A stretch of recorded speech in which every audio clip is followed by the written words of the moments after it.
Pour mener à bien ces actions, FAS Métropole et ses structures associées s'appuient sur trois catégories de personnes. D'abord, les collaborateurs d'entreprise, qui sont pour nous des fers de lance de notre action.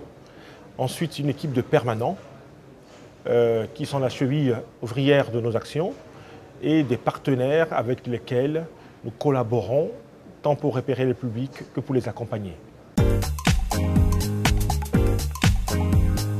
Chacune de ces personnes possède des qualités spécifiques, mais ont en commun, je dirais, l'envie d'accompagner les personnes dites en difficulté, voire des personnes dans le cadre d'une prévention de l'exclusion et de la discrimination.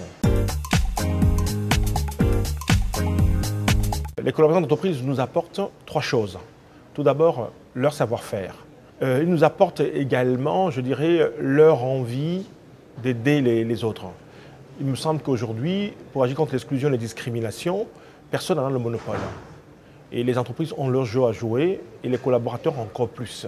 FAS, avec cette ressource, donne des moyens à ceux qui n'en ont pas ou peu de trouver du travail. Donc les collaborateurs nous apportent de l'expérience utile. FAS aujourd'hui a 8 salariés permanents. Sur ces 8 salariés, nous avons 5 qui sont des chargés de mission. Ils doivent être capables d'accueillir, d'informer, d'accompagner et de mener les projets de lutte contre l'exclusion et la discrimination de A à Z. Ces chargés de mission doivent être capables également de former les personnes et d'animer des actions. Ensuite, on a la catégorie de coordinateurs internes. Le travail avec les entreprises, nous en avons 150 actives, a besoin d'une coordination, a besoin d'une rencontre, a besoin d'être animé. Nous avons l'ambition d'amener les entreprises d'une étape 1 de déploiement de FAS à une étape 5 d'implication totale. Et puis il y a les responsables de direction et de développement qui ont la charge de diriger le projet de FAS. Donc FAS, comme toute structure, toute entreprise classique, se doit d'avoir des managers, d'hommes et de femmes, de projets, mais également des hommes de terrain, des opérationnels très concrets, capables de discuter le matin avec les entreprises, à midi avec les partenaires et en fin de journée avec les publics qui s'adressent à nous.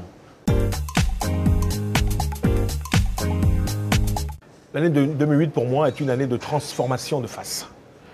FAS s'est transformé en 5 unités opérationnelles, au centre duquel on a le club d'entreprise qui nourrit, qui est une ressource, et ensuite des unités opérationnelles qui vont de l'action de médiation sociale et économique, je pense au PSP, à l'action par l'emploi, je pense au GEC, sans oublier l'action de lutte contre l'exclusion numérique et informatique, je pense à FAS Éthique, et également l'entreprise face à l'école pour prévenir l'exclusion scolaire et professionnelle. Le projet de FAS pour 2009 et au-delà, c'est de faire de FAS le mini-club intégré dans l'entreprise, le mini-club de responsabilité sociale de tous les collaborateurs et le mini-club de chacun là où il est pour que l'exclusion et la discrimination permanente de nos citoyens ne soient plus cette réalité que l'on subit, mais une nécessité, voire une ambition collective.